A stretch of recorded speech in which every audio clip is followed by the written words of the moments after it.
Direitinho, não? Por favor, microfone. Agora sim. Então, boa noite a todos. É com uma alegria muito grande que chegamos a dezembro com as leituras de Natal, da roda de leitura.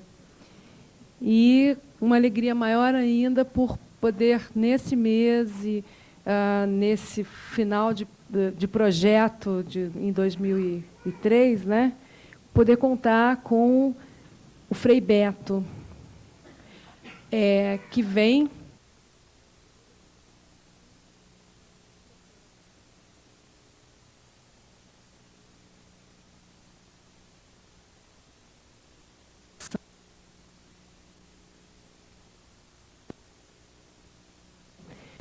entre tantos outros livros que já publicou. Ele está agora lançando esse Gosto de Uva, que está aqui, Gosto de Uva, que vai ser sorteado mais tarde. E hoje ele vai ler um trecho de um livro onde ele reinventa a vida de Jesus, não exatamente reinventa, mas faz com que nós compreendamos melhor Jesus através da ficção. É um livro belíssimo, Entre Todos os Homens, que está com ele ali, está aí com vocês. É um livro muito bonito, para quem quer começar a entender Jesus e a sua vida, a sua biografia. Então, hoje nós vamos ter esse prazer de contar com o Frei Beto aqui conversando conosco. Vou passar a palavra para ele. Obrigada, Frei Beto, pela presença. Bem, boa noite a todas e a todos. Primeiro, eu queria agradecer ao Centro Cultural Banco do Brasil, em especial a Suzana Vargas, que dedicadamente se dedica, né, com perdão do pleonasmo, a essa roda de leitura. E já é a segunda vez, né, que a gente vem aqui participar. A primeira foi no Rio. Por essa oportunidade de partilhar com vocês uma das coisas que eu mais gosto de fazer na vida, que é escrever, né? Eu, às vezes, costumo dizer que sou candidato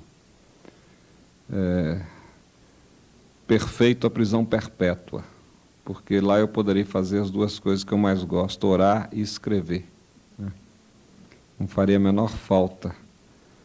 Mas, como a vida e Deus me levaram por outros caminhos, a gente vai escrevendo como e quando pode. E, entre esses desafios, eu tinha muita vontade de fazer um livro sobre Jesus. Primeiro, fazer uma espécie de declaração de amor, no sentido de passar para as pessoas a minha visão de Jesus. E segundo, muitas pessoas, amigas minhas, diziam que tinham dificuldade de ler os evangelhos, de entender os evangelhos.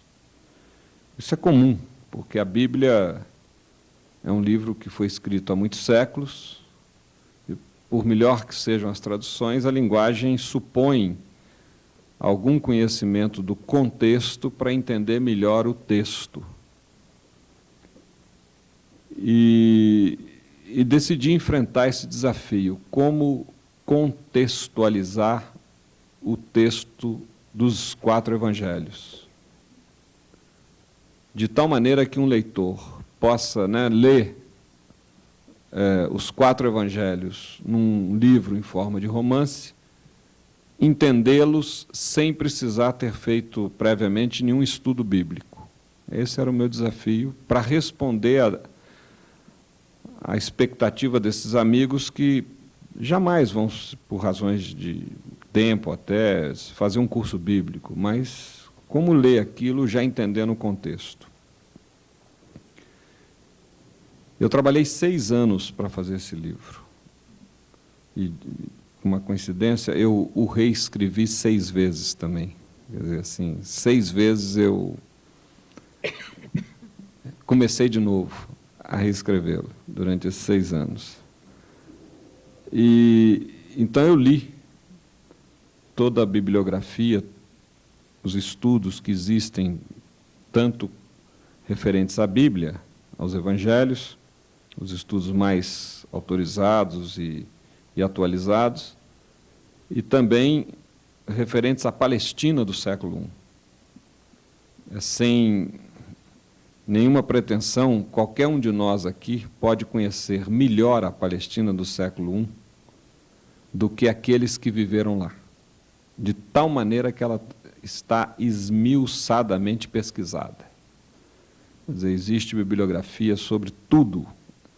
Como é que era a vida familiar, a educação, a alfabetização, a agricultura, o comércio, a fabricação de vinhos, tudo está detalhadamente esmiuçado. Então pesquisei essa bibliografia, depois eu fui para a Palestina, andei pelos lugares onde Jesus viveu, e isso, claro, me deu um clima muito forte em termos de entender detalhes. Por exemplo, ainda hoje na Palestina existem... tem uma frase de Jesus que o bom pastor, né, as ovelhas conhecem a voz do seu pastor. Para nós era uma... né, lendo aqui no Brasil, a gente lendo isso no Evangelho, é uma metáfora. Né? Aí lá ainda existem pequenas aldeias na Palestina, onde os donos das ovelhas, de manhã, quando eles saem para o trabalho, eles levam para a praça as ovelhas. E vem um adolescente, que é o pastor, e carrega essas ovelhas, é o trabalho dele, para as montanhas. E ele pastoreia durante todo o dia as ovelhas. E no fim da tarde ele traz de novo para a praça. E aí chega o dono das ovelhas e fala uma expressão, e as ovelhas dele se destacam das demais e o seguem. Quer dizer, só vendo uma cena dessa que a gente entende a frase de Jesus, que as ovelhas conhecem a voz do seu pastor. As outras ficam lá, porque elas não estão condicionadas àquele tom de voz, àquela frase, enfim. Elas se destacam e vão atrás. Né? E também a Bíblia, claro, fornece... Eu fiz uma opção de cronologia bíblica, porque, tecnicamente, não há compatibilidade entre os 4 evangelhos. Quer dizer, ninguém, a rigor, pode dizer, olha, isso aconteceu aqui antes disso ou daquilo. Né? Então, eu tive que fazer uma escolha livre, coloquei tudo em ordem cronológica, mas é uma escolha livre. E, pegando o exemplo do casamento em Caná, né, as bodas de Caná, onde Jesus fez o seu primeiro milagre, transformar água em vinho. O que o Evangelho nos diz? O Evangelho nos diz que houve um casamento numa cidade perto de Nazaré chamada Caná. Isso o Evangelho diz. O Evangelho nos dá várias informações sobre esse casamento. Dá uma informação curiosa, que o casamento durou 4 dias. Em geral, os casamentos duravam 3 dias. É isso mesmo, as pessoas se divertiam, iam para casa, dormiam, voltavam para continuar, né, comemorando o casamento. E era todo um ritual, né? No dia seguinte da primeira noite, a noiva fazia saber a todos os convidados que ela não era mais virgem, né? E apresentava o lençol, tinha todo um ritual, né? Durava 3 dias. Excepcionalmente, por uma informação que João tem, né, de que o casamento começou na terça-feira, começou na segunda, terça, quarta e quinta. Não, terça, quarta, quinta e sexta, e parou por causa do sábado. Né? Então, a gente tem essa informação, não com o nome desses dias, como eu citei aqui, mas a informação de João permite saber exatamente que durou 4 dias. Evidente que calcularam mal a quantidade de vinho para o número de convidados.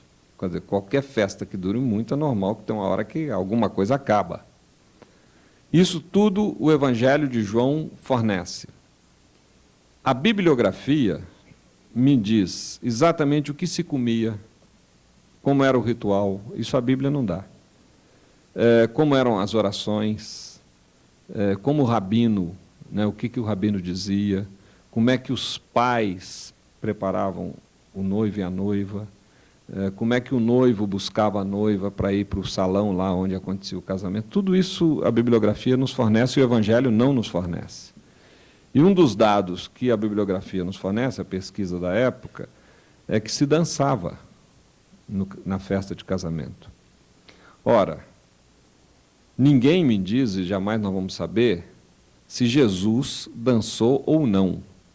Agora, que razão eu teria para um jovem solteiro não ter dançado? Então, nesse romance, Jesus também dança, porque já que, né, todo mundo dançou. Além disso, não tinha só vinho, tinha também aguardente de tâmara ou de outras frutas. Então, aqui eu ponho o Pedro feliz porque ele não quis vinho, ele preferiu aguardente, né? E ficou feliz porque a aguardente não acabou. Né? E aqueles que foram no vinho, né, tiveram que esperar o milagre para poder continuar saboreando o vinho. Bem, como é que a gente trabalha, né,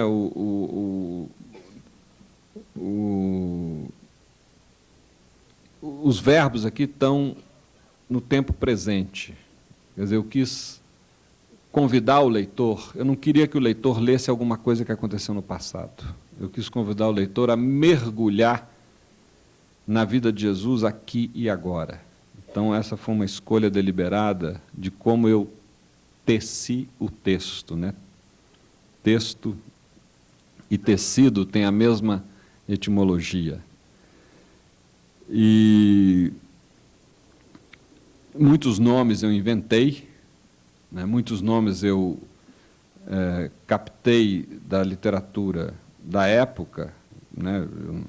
Eu só tenho os nomes da Bíblia, mas muitos personagens. E a Bíblia não diz como é que chamava esse fariseu, esse saduceu, esse oficial romano. Eu tinha que batizar essas pessoas tinham que ter cara, rosto, vida, voz. Então, eu pegava a bibliografia da época e tinha lá, às vezes, uma relação de centúria romana, dirigida por fulano de tal, aí pegava, roubava lá, né, sequestrava, tirava lá o nome do sujeito e punha aqui. E alguns nomes eu batizei. Então, tinha umas pessoas assim muito conservadoras falando com Jesus, eu peguei uns conservadores atuais e coloquei lá. E uns progressistas eu também fiz isso. E tem alguns leitores que perceberam isso. Falaram, olha, eu acho que aquele fulano ali é o fulano, né? O cardeal fulano. Você acertou, é o cardeal fulano. Aí é um jogo, uma brincadeira que eu fiz, né? Então, eu vou ler um primeiro texto, como nós estamos entrando aí na época do Natal. Esse texto que vocês têm em mãos, né, que é a Anunciação, e que aí já mostra como foi esse trabalho de contextualização. Só para terminar, eu trabalhei com uma chave literária que forma um triângulo. Um texto se compreende quanto mais se conhece o contexto. Isso é teoria literária, né? Quer dizer, o brasileiro entende mais a obra de Jorge Amado ou de Guimarães Rosa que um alemão. Por quê? Porque o brasileiro está próximo ao contexto em que o texto foi produzido. Por sua vez, o alemão entende muito melhor a obra do Goethe do que um brasileiro. A gente lê Goethe, mas não penetra tanto quanto o alemão, porque o alemão está no contexto em que o texto foi produzido. Então, eu usei esse triângulo, texto, contexto e, para a nossa vida, tirar o pretexto, né? A razão. Então, joguei com esse esquemazinho. Maria larga a vasilha de cerâmica na qual prepara o bolo de flor de farinha com azeite. Né? Havia bolo de flor de... Isso eu não inventei. Né? Ajoelha-se na frente da janela, descansa os olhos no verde dos ciprestes e das oliveiras que sentinelam os casebres brancos e suplica a Javé o dom da paciência. A oeste, seus olhos vislumbram a corcova do Monte Tabor. Está irritada porque José, seu noivo, ainda não marcou a data do casamento. Dali avista quase toda a pequena Nazaré, inclusive a meia água, feita de terra argilosa e caniços de bambu, em que José mora desde que chegou de Belém. O vilarejo aninha-se na concavidade das montanhas que demarcam o limite norte da planície de Esdrelon, Abastecido por aquedutos gretados, seus jardins são os floridos e os campos férteis. O azeite de seus olivais é tido como o mais puro da Galileia. As casas esbranquiçadas escorregam pelas dobras dos montes. As grutas dissimuladas também servem de moradia. Onde andará ele? Pergunta-se. Com certeza, ocupado com novas construções. Meu Deus, será que só tem olhos para o trabalho? Ah, como estou ansiosa para que me dê um filho. Parece mais adulta que seus 14 anos. A pele é morena, os cabelos pretos, as sobrancelhas cheias. O nariz pequeno assinala o centro do rosto. Os olhos são duas azeitonas escuras e brilhantes. Os lábios finos imprimem-lhe delicadeza. De repente a janela bate e o recinto escurece. Será que vai chover? Indaga-se. Estranho o vento inesperado. Torna a abrir as abas de madeira. Não há nuvens vermelhas, nem sinto o hálito do mar ocidental, pensa. Volta-se a farinha com azeite. Mar ocidental era o nome que eles davam ao Mediterrâneo, né? Volta-se a farinha com azeite. De novo a janela traga a luz do dia. Antes que possa abri-la, o interior da casa ilumina-se, como se ali dançassem as chamas de incontáveis candelabros. Um ímpeto de pânico assalta-a. Ave Maria, diz uma voz invisível. Maria mira assustada em volta. Não vê senão a luz forte, cortina de névoa dourada. O curioso é que a expressão ave é uma expressão pagã, uma expressão romana, né? E é uma saudação própria dos pagãos. E é muito curioso que isso tenha entrado no texto bíblico. Quer dizer, o texto bíblico tem muitas influências linguísticas, culturais, e essa é uma das mais curiosas, porque o texto foi construído dentro de uma cultura judaica, e que, portanto, era antipagã e muito cuidadosa, e, no entanto, essa expressão entra. Alegra-te, Maria, alegra-te, cheia de graça, o Senhor te ama. Maria fica intrigada. Estaria ouvindo vozes? Seria por andar tão exasperada, porque pela primeira vez sua menstruação atrasara? E o que significa essa saudação? Que Senhor me ama. A mente retorce-se em confusão. Ah, deve ser o abusado do Jacó. Com certeza trancou a janela por fora, abriu um buraco no terraço para fazer entrar essa luz, e agora, escondido no quintal, vem me dizer essas coisas. Jacó, o ferreiro, vizinho de ladeira, há tempos andava de olhares lânguidos para o seu lado. Quando ela ingressou na maioridade, aos 12 anos, foi o primeiro pretendente a apresentar-se a seus pais, Ana e Joaquim. Esse é outro dado interessante, que a maioridade não era aos 18, era aos 12. E a partir daí as meninas ficavam casadoiras, né? Como diria minha avó. Maria não tinha pressa em casar, embora sonhasse com a maternidade. Orava todos os dias para que Javé lhe apontasse o homem de seu coração. Há pouco mais de um ano, em Jerusalém, sua cidade natal, conhecera José por ocasião da festa da Páscoa, que celebra a libertação dos hebreus escravizados no Egito há 12 séculos. É bem verdade que se espantou ao saber que ele é viúvo e tem filhos espalhados pelas províncias da Palestina. Mas que importa, concluiu ela, é tão meigo, tão justo, tão trabalhador. Essa viuvez de José foi a minha saída mineira para resolver um problema, né? A tradição católica diz que Jesus não tinha irmãos. A tradição evangélica diz que Jesus tinha irmãos. Porque, como os evangelhos, nós só conhecemos a versão grega dos evangelhos, nós não conhecemos a versão aramaica original, quer dizer, o texto completo dos evangelhos, que é o de João, que está no Museu de Liverpool, é do século IV. O que nós temos são trechos dos outros evangelhos anteriores a esse do século IV, mas todos em grego. E nós,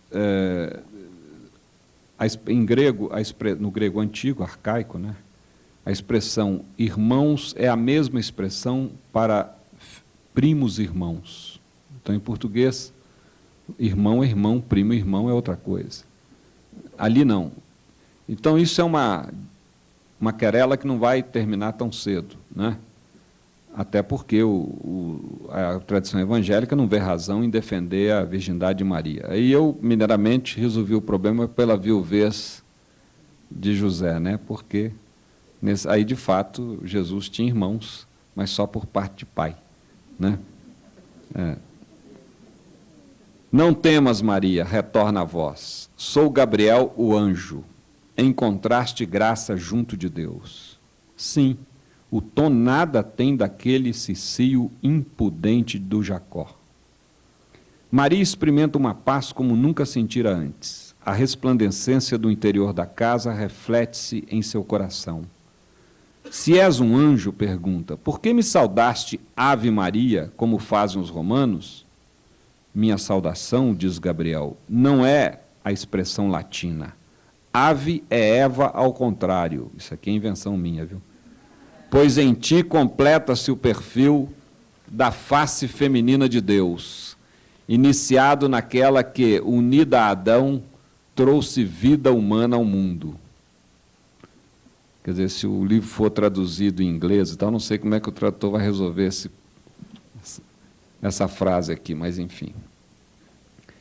Eis que ficarás grávida, diz o anjo, e darás à luz um filho, e tu o chamarás com o nome de Jesus. Jesus, surpreende-se Maria. Acalenta em seus sonhos a intenção de dar ao primeiro filho o nome de Jeremias. Se for mulher, Judite. O que significa Jesus? Pergunta. Deus liberta, esclarece Gabriel. Como vai acontecer isso se nunca estive com nenhum homem? O Espírito Santo virá sobre ti e o poder do Altíssimo te cobrirá com a sua ternura. Aquele que nascerá é o Filho de Deus.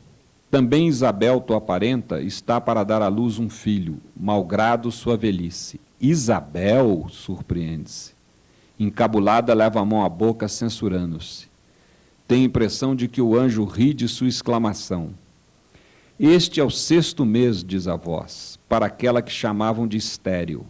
Para Deus, nada é impossível. Sim, só pode ser um anjo. Quem em Nazaré conhece tais intimidades de família? Quantas vezes a prima mais velha tem rezado para que eu não seja estéril como ela e ao casar possa ter muitos filhos, porque era uma bênção na cultura hebraica, né, que eu tivesse muitos filhos. Vira-se na direção da voz. Eis aqui a serva do Senhor. Faça-se em mim segundo a tua palavra. Nenhuma resposta. A luz funde-se com a claridade externa e a casa readquire seus odores e ruídos. José está de volta. O cheiro do ensopado aviva-lhe a fome. As mãos são grandes como os pés e o rosto marcado por rugas precoces. Malgrado sua timidez, os gestos são bruscos e o olhar esperto. Eufórico beija a noiva e conta que afinal encontrou trabalho nas suntuosas edificações de Séforis, capital da Galileia, a 5 quilômetros dali. Não precisa mais sobreviver do precário expediente de fabricar cangas, cadeiras, arcas e maceiras. Uma observação. Nos evangelhos, a capital da Galileia é Tiberíades. Antes de Jesus nascer, a capital da Galileia era Séforis. Tiberíades, como Brasília, foi uma cidade construída. Ela foi planejada antes de ser construída, não é uma cidade que surgiu naturalmente. E foi batizada em homenagem ao imperador Tibério César, daí Tiberíades.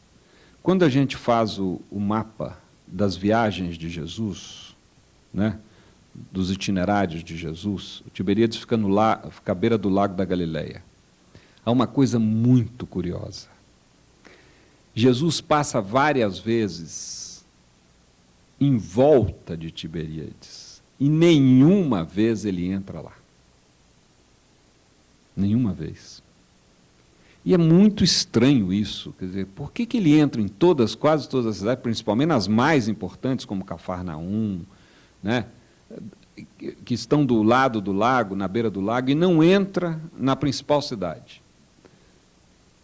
Claro que a gente não tem explicação, mas eu tenho uma ilação. José era construtor. A palavra utilizada em português é inadequada, que é carpinteiro. Não, ele era mais do que carpinteiro, ele construía uma casa inteira. Aqui, carpinteiro é quem trabalha com madeira, né? José trabalhava com pedra, enfim, com argamassa, ele não trabalhava só com madeira. Existe em espanhol um termo que nós não temos análogo em português, que é albanil, né? Em espanhol, albanil é alguém que faz uma construção, e não só essa conotação de trabalhar com madeira. E José, eu ponho lá José trabalhando em Séforis, e possivelmente José trabalhou também, como os candangos que vieram para Brasília, trabalhou também na construção de Tiberíades. E levou Jesus junto.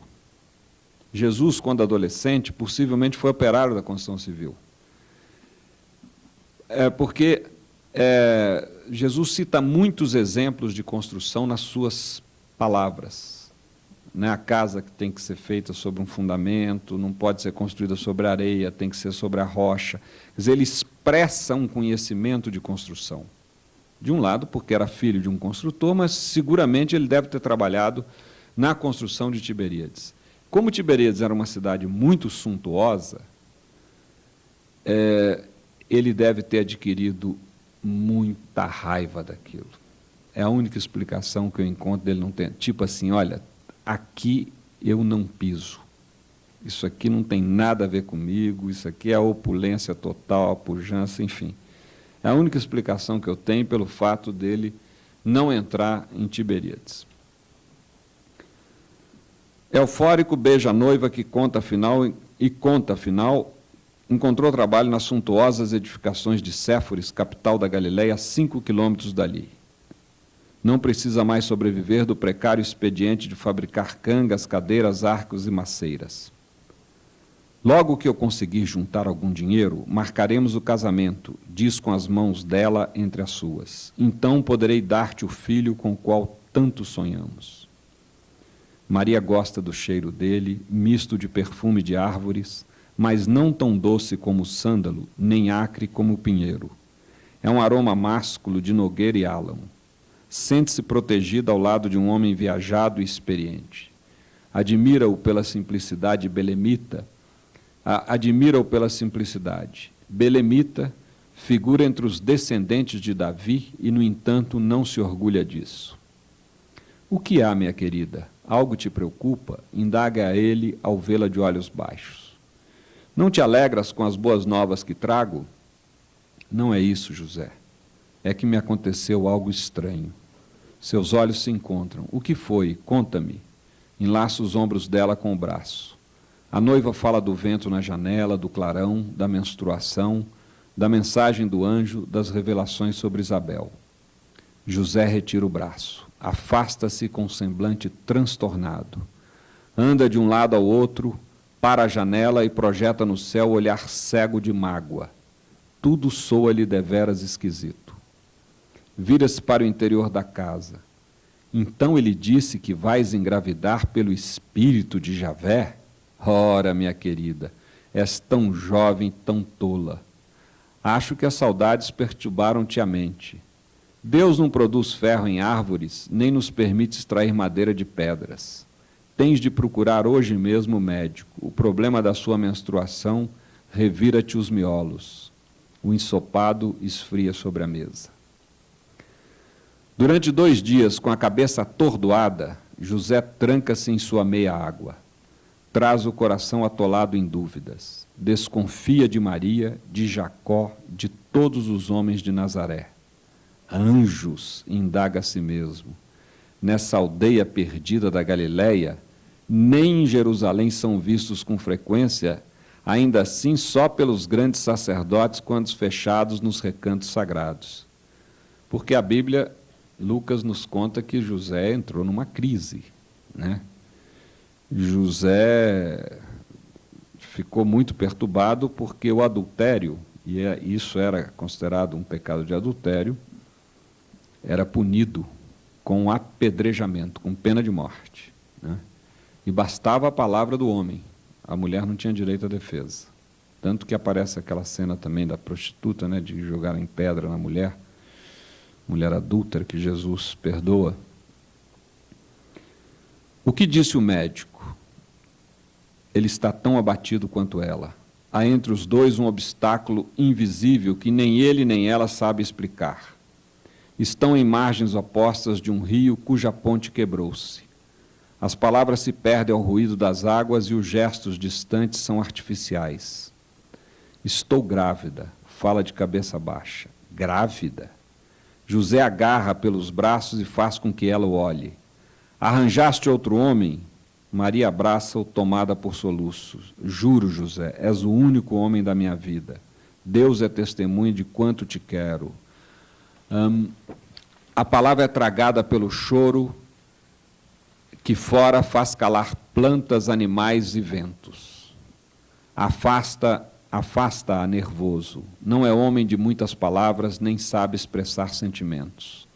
Mergulha na tristeza de um corte que lhe dilacera a alma e, no entanto, não parece fundo bastante para amputar esse outro ser que lhe repele e, ainda assim, cola-se por dentro dele. Adeus, Maria. A moça permanece com a cabeça enfiada no colo do vestido, derramada em prantos. Deitado em seu catre, José não consegue trazer o silêncio da noite para dentro de si. O olhar deambula pela escuridão como se à espera de uma luz. A casa é tímida, um único cômodo lhe serve de sala, oficina, cozinha e quarto. A mobília resume-se à enxerga coberta por uma esteira, presente de Maria.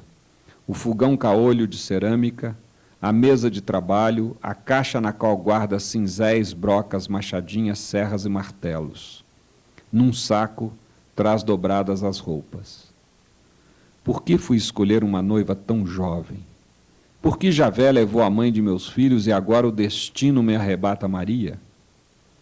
A mente dá voltas, aturdida por maus presságios.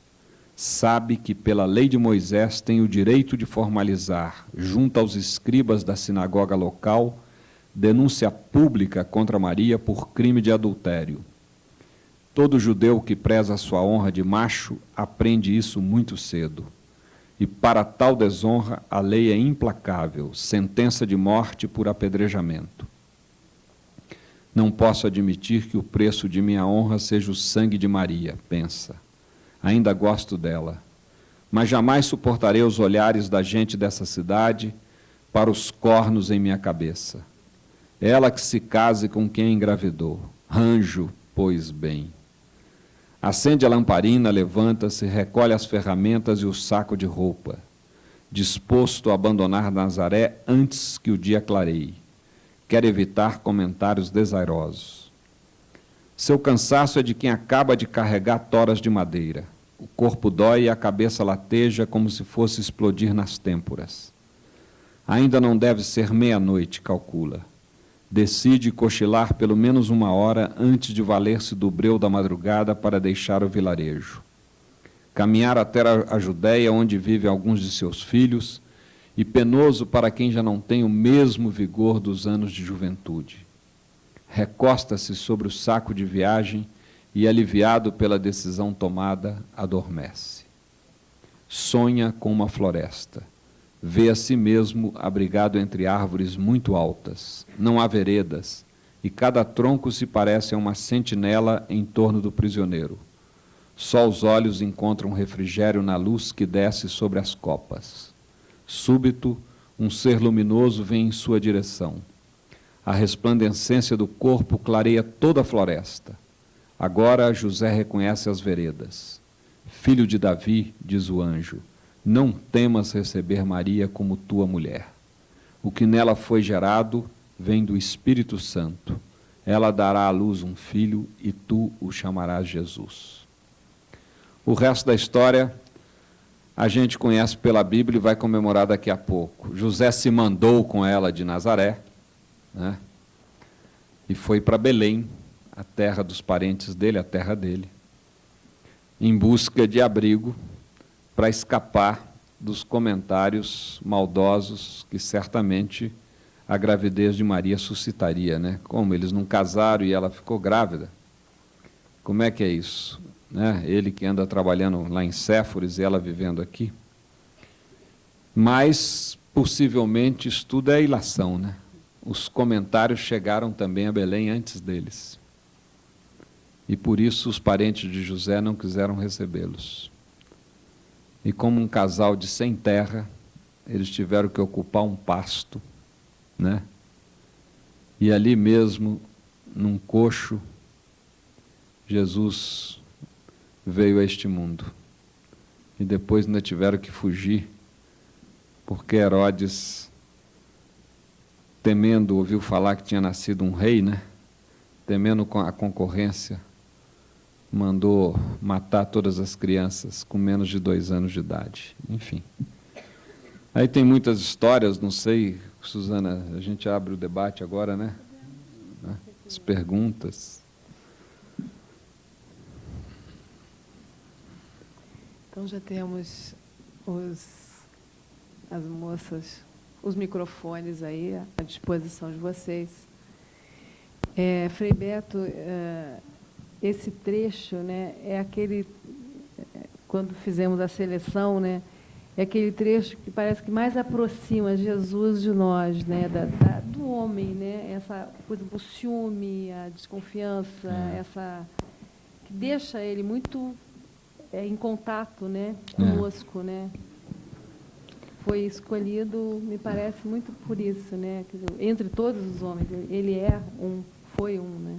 É um texto, enfim, que mostra o drama, né, que está por trás disso que a gente sempre considerou assim muito singelo, né, que Maria veio o anjo, etc. E nunca, às vezes, geralmente a gente não pensa nas implicações que isso deve ter tido ali na relação do casal, né.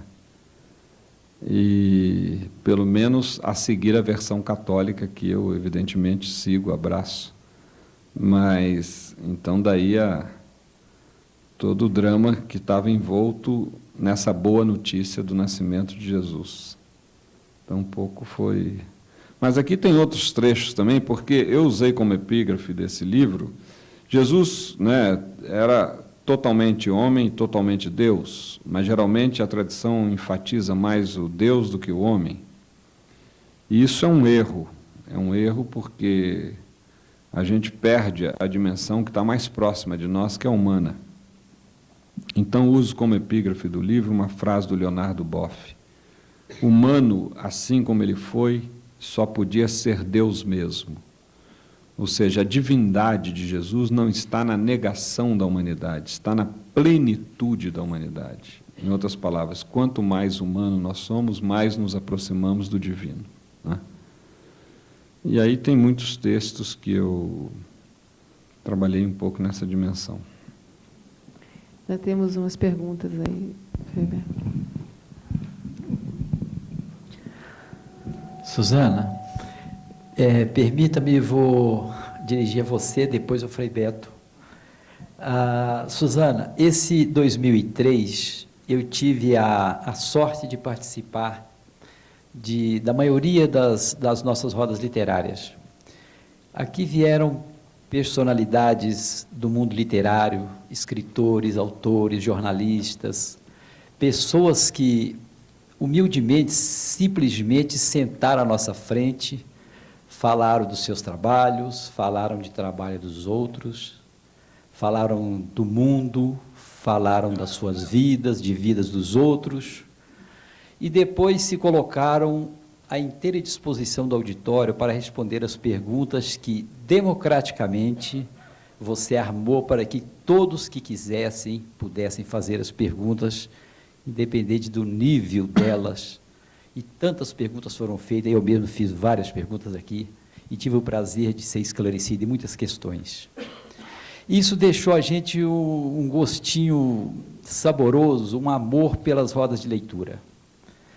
E eu tenho certeza que isso tudo não teria acontecido se você não estivesse com a equipe do CCBB, com a inteligência que Deus lhe deu, com a sensibilidade, com o seu espírito democrático à frente disso, para que isso tivesse acontecido. Eu acho que, resumindo essas rodas de leitura, para mim, por exemplo, ficou uma grande mensagem, que eu fui incentivado durante esse ano ao gosto pela boa leitura. Eu descobri, já pela altura do campeonato, que existe muita coisa saudável, muita coisa gostosa, muita coisa instrutiva que a gente pode ler. Isso, em grande parte, eu tive a oportunidade de ver aqui nas rodas de leitura. Por essas e outras, eu gostaria de desejar a você muita saúde, muita paz, e que 2004 possa trazer você, com todas essas virtudes que você tem, para as nossas novas rodas de leitura, para novas personalidades. E parabéns por ter trazido aqui Frei Beto, uma pessoa que eu amo, eu não conheço ele pessoalmente.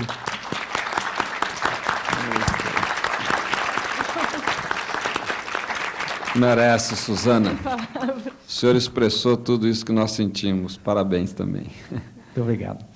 Para o Frei Beto, eu vou fazer... Frei, eu costumo fazer perguntas para todas as pessoas, é o meu jeito de ser, de uma forma o mais simples possível, como eu sou. Então, se a pergunta, não vai entender nada de ofensividade na pergunta. Não, eu não tenho pergunta ofensiva para mim. Eu vou fazer duas perguntas para o senhor. Pode fazer. Duas simples perguntas. A primeira é o seguinte: por que Jesus teve que nascer de uma forma tão complicadinha para a gente entender, se ele podia ter nascido como eu? Eu nasci mais ou menos da mesma maneira que o senhor nasceu, eu imagino. Eu também Só imagino. que o senhor é um intelectual, um homem de grande valor, e eu sou um simples mortal. Jesus podia ter nascido assim. Por que ele não nasceu? Foi nascer de uma forma tão complicadinha que é difícil de entender. Segunda pergunta, e última. O senhor é um homem público de uma importância, um homem que ocupa cargo importante no governo atual. O senhor é um político, um batalhador, é um homem que cuida da sua igreja, é um escritor, é um autor, é uma pessoa de múltiplas e saudáveis atividades. Por que o senhor consegue tempo para fazer tudo isso? Já que o normal hoje é as pessoas dizerem, eu acabo não tendo tempo para nada, e não fazem nada a vida inteira, porque não tem tempo. E outras, como o senhor, faz tanta coisa. Dá uma manha para a gente aí, por favor, tá, Beto? Obrigado. Então, vamos lá. Primeira questão. Existia um recurso literário, ainda existe, né? Mas na época da construção do texto bíblico, e aí a construção geral, né? Do Antigo e Novo Testamento, chama-se dípticon, em grego, que é o seguinte: a gente visita uma igreja, no Brasil nem tanto, porque as igrejas aqui são mais pobres, mas quando a gente vai na Europa, por exemplo, as igrejas mais antigas, tem os vitrais, né? Então você vê um vitral que tem assim um Moisés, e do outro lado tem um vitral que tem Jesus. Isso é um díptico. O que é isso? Hoje a gente usa o termo migração de sentido. Esse vitral foi colocado um do lado do outro para que, vendo Moisés, eu veja em Jesus o novo Moisés. Né? Então, esse é um recurso literário da época. Ora, os evangelhos, eles não foram construídos como eu fiz esse livro. Não, os evangelhos é como um vitral. O vitral é feito de cacos. Alguém colocou um caco verde, outro colocou um caco azul, outro colocou, e no fim formou um grande desenho. Os evangelhos foram construídos pela fé das comunidades primitivas, tanto que o primeiro texto evangélico, que é o primeiro vitral, resultado de todos esses cacos recolhidos nas comunidades, apareceu 30 anos depois da ressurreição, que é o texto de Marcos. Lucas e Mateus plagiaram Marcos. Em base ao texto de Marcos, eles recolheram outras, chama perícopes, outras contribuições, outros retalhos, e fizeram a sua colcha de retalhos, que é o Evangelho de Mateus e o Evangelho de Lucas. E João, muitos anos depois, já na velhice, exilado em Pátimos, certamente na ilha de Pátimos, onde ele morreu, construiu um evangelho ainda mais exuberante, a partir não só de outras tradições, tem coisas que aparecem só em João, não aparecem nos outros três, por isso que os primeiros três são chamados de sinópticos, que significam parecidos, né? E o de João é completamente diferente, porque João era poeta, teólogo, enfim. Então, quando você vê essa descrição, você está vendo um díptico, porque o texto do profeta Isaías, que foi escrito há 2.800 anos, ou seja, 800 anos antes do nascimento de Jesus, já diz que o Messias nascerá de uma virgem. Entendeu? Então, porque, na verdade, nada se sabe da infância de Jesus. Na verdade, nada se sabe. Quer dizer, o que se supõe é isso. Lucas, que não foi discípulo de Jesus, mas foi amigo de Maria, era médico, né? Deve ter ouvido contar algumas histórias. Mas não há nenhuma preocupação nos 4 evangelhos de fazer biografia de ninguém. Essa mentalidade de biografia ou de jornalismo que nós temos não existia na época. Toda a preocupação é teológica, é religiosa, é de passar uma mensagem de salvação. Se a gente não entende isso, a gente fala, mas por que Marcos aqui não deu aquela dica melhor? Não deu porque não era essa mentalidade. É assim, você quando lê uma bula de remédio, você não deixa de tomar o remédio porque tem um erro de concordância. Não é isso? Entende? Enfim, é a mesma coisa, quer dizer, o olhar era outro. Então, uma das coisas mais comuns e mais falsas é quando a gente projeta os nossos esquemas para a época. Daqui a pouco estão perguntando por que Jesus não condenou a guerra nuclear. Né? Sabe? Porque essa questão não se colocava. Então, não existe coisa pior do que ficar tentando tirar do Evangelho argumentos para questões que são nossas, não eram dele na época. Né? Não eram dele, não era questão para ele. Então, a construção do nascimento, toda essa beleza, ela é toda baseada no Antigo Testamento. Né? Você encontra todas... Se Evangelho tivesse nota ao pé da página, se você pegar a Bíblia de Jerusalém, tem. De todas as Bíblias que tem no mercado, a mais técnica chama-se Bíblia de Jerusalém. Ali você tem, versículo por versículo, a nota ao pé da página. Você vai encontrar o referente lá em Jeremias, Isaías, Amós, Oséias, você vai lá e vai encontrar. Ou seja, houve essa coisa de tirar de lá. Vou pegar um exemplo perfeito de díptico. O nascimento de Jesus. Quem era a grande figura de libertador, Messias e Salvador para o povo hebreu? E até hoje, para os judeus? Moisés. Não há figura maior do que Moisés. Só Abraão está acima de Moisés, porque é o fundador da fé. Mas o grande libertador é Moisés, que libertou o povo da opressão do Egito e tal. Moisés nasce de um empregado do imperador. Jesus nasce de um carpinteiro.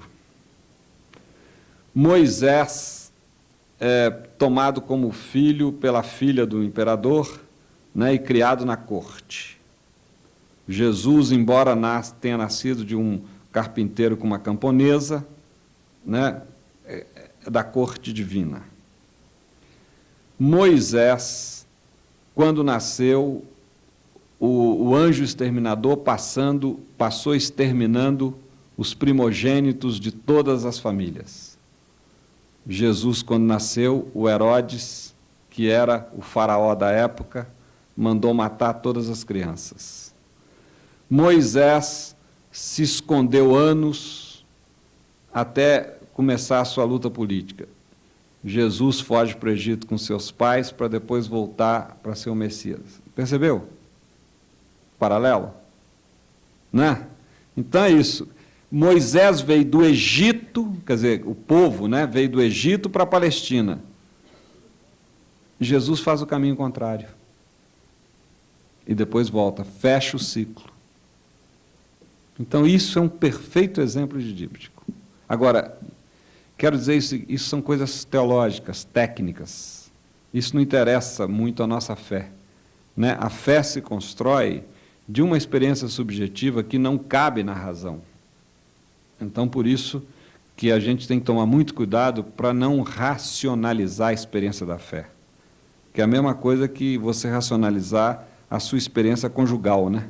Começar a fazer esquemas matemáticos para saber quando é que você deve ter uma relação de carinho com sua mulher, ou, sabe, não sei o quê. Quer dizer, uma hora que entrar nisso, você pode ser internado como louco, enfim, pirou. Mas, embora a gente ache graça e fala que na relação de amor entre duas pessoas não cabe esquemas matemáticos, é impressionante como na relação de fé tem gente que põe lá seus esquemas matemáticos. O que eu acabei de descrever aqui é estudo bíblico, mas que não é o determinante na nossa experiência de fé, né? Isso aqui é importante a gente preservar. Agora tem a segunda pergunta.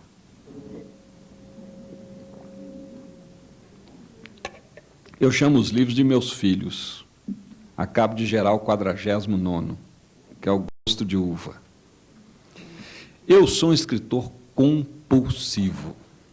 Se eu passar 48 horas sem escrever, eu começo a me sentir mal. E isso é genético, porque o meu pai escreveu a vida inteira, a minha mãe tem 7 livros de culinária, ela é especialista em cozinha mineira, e o gato da casa não escrevia, mas gostava muito de ler pela maneira como se enrolava nos jornais, né? Então, eu sou compulsivo. Como eu tive a sorte de, muito jovem, trabalhar como jornalista, como repórter, aquela coisa de ir para a rua, voltar no fim da tarde, em 15, 20 minutos, escrever toda a reportagem, isso me deu uma grande agilidade na escrita. Eu tenho escritores que sofrem, eu não sofro nada. Eu sinto imenso prazer em escrever, né? Cada um de nós tem o seu processo, né? Eu, por exemplo, se você ler a primeira redação de um livro meu, é uma composição infantil, porque eu sempre falo em oficinas literárias para quem quer escrever. Primeiro, cara, escreva, ainda que você tenha medo de que alguém vá ler porque aquilo é ridículo, mas o importante é você passar a ideia para o papel. Tem muita gente que se bloqueia ao escrever porque acha que a primeira redação é a final. Não. Como eu disse, isso aqui eu fiz 6 vezes, porque a partir da terceira é que é a melhor parte da escrita. Que depois que eu coloquei todas as informações, mas numa linguagem que eu diria de composição infantil, ridícula, aí que eu vou, o que eu chamo de bordar. Porque a força do romance não está no conteúdo, está na forma.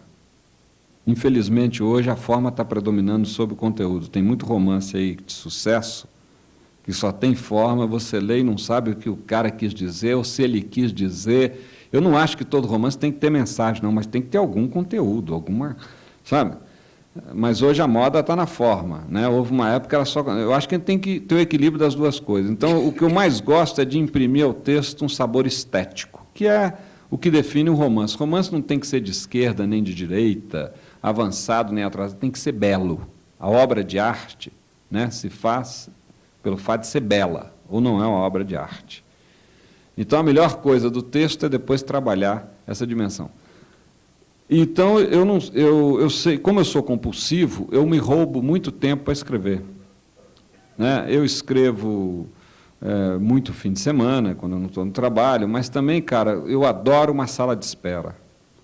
Né? Adoro, porque eu estou sempre... Adoro um aeroporto. Eu vou cedo para o aeroporto, tomara, o avião atrasou, todo mundo xinga, eu acho ótimo. Né? Eu fico no meu canto, sabe? É isso, e vou construindo, a duras penas. Não é, né? Gostaria de escrever muito mais, tem muitos projetos literários, e agora o governo está me impedindo de realizar. Por isso que eu digo que eu me sinto no governo como um dos poucos sujeitos que o dia que for demitido vai cair para cima. Né? Porque aí eu vou poder fazer muito mais do que eu gosto, que só me dá prazer, que é escrever. Né? Próxima. Há muitas perguntas que a gente gostaria de fazer, o tempo é exíguo, a gente tem que... Não é? Mas algumas dos comentários que o senhor fez provocam certas perguntas. Uma que eu gostaria de fazer é que, realmente, os textos são escritos, há muitas coisas nos textos que causam dificuldade, porque a pessoa, principalmente quem não está se debruçando no estudo da Bíblia, ela faz esses questionamentos, como, por exemplo, esse problema da virgindade de Maria. Mas uma das coisas, eu gostaria de apontar duas coisas. Nos textos de Mateus e de Lucas, há a genealogia de Jesus Cristo. As duas são totalmente diferentes, não batem uma com a outra. E está se vendo que aquilo foi posto ali, para quê? É uma pergunta que faço.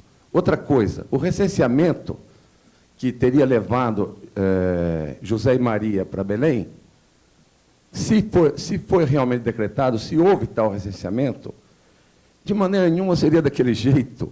Seria como hoje, olha, vamos fazer um recenseamento do Distrito Federal, todas as pessoas devem ir ao cartório onde foram registradas. Que confusão seria? Olha aí os velhinhos para ir lá no INSS, os nonagenários, a confusão que deu, com todos os recursos de locomoção, etc. Então, essa é uma questão que eu ponho aí, há muitas coisas aí. Mas uma outra coisa que eu queria dizer, voltando ao problema da virgindade de Maria, Assunção de Nossa Senhora, Imaculada Conceição, os dogmas em geral. Por que a igreja, agora é mais uma provocação, por que a nossa igreja, eu sou católico, mas eu tenho cada vez mais dificuldade com isso, a parte dogmática da igreja, se o que me parece importante, o central na igreja é Jesus Cristo. É Jesus Cristo, é viver o que Jesus Cristo ensinou, não é isso mesmo? O que interessa?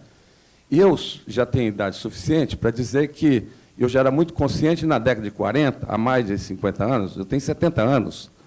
E eu me lembro da igreja como era. Essa visão dos evangelhos, essa exegese moderna, é pós-Vaticano II. Exato.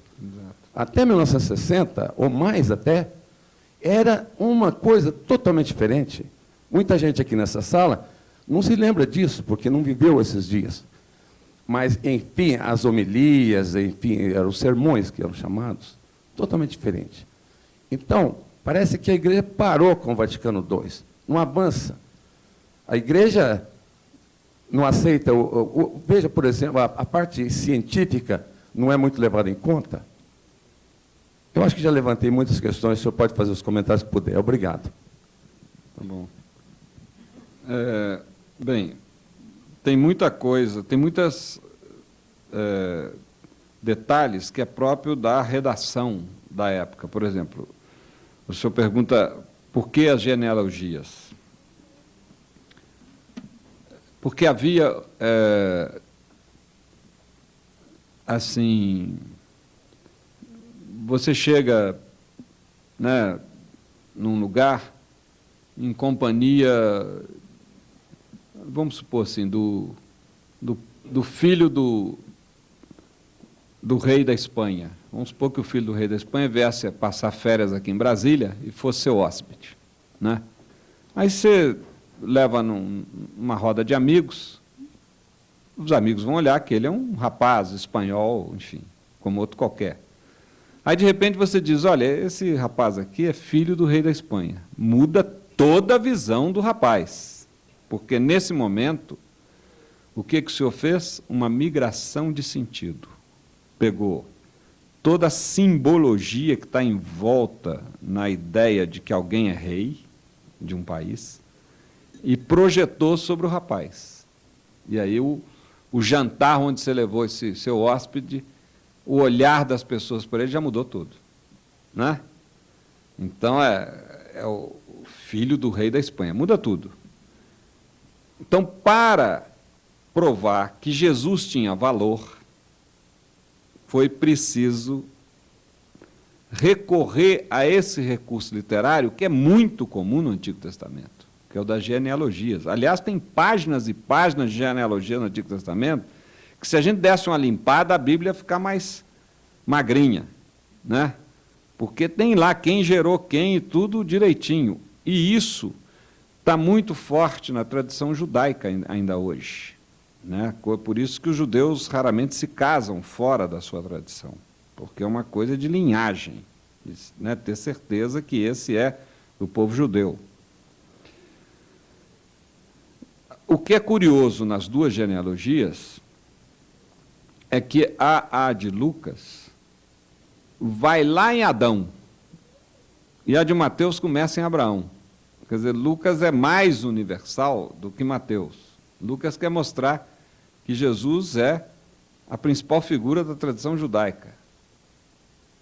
Mateus quer mostrar que Jesus é a principal figura da tradição judaica. E Lucas quer mostrar que Jesus é a principal figura da humanidade, né?